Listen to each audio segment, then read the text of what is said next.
अशी चिक मोत्याची माळ होती ग 30 तोळ्याची ग, चिक मोत्याची माळ होती ग 30 तोळ्याची ग.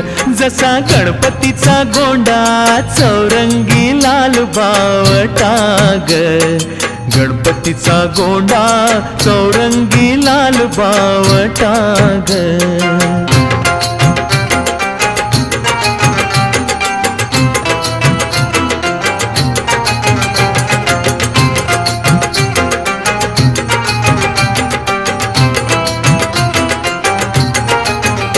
या चिक माळेला रेशमी मौशार दोराग, या चिक माळेला रेशमी मौशार दोराग, मऊ रेशमाच्या दोऱ्यात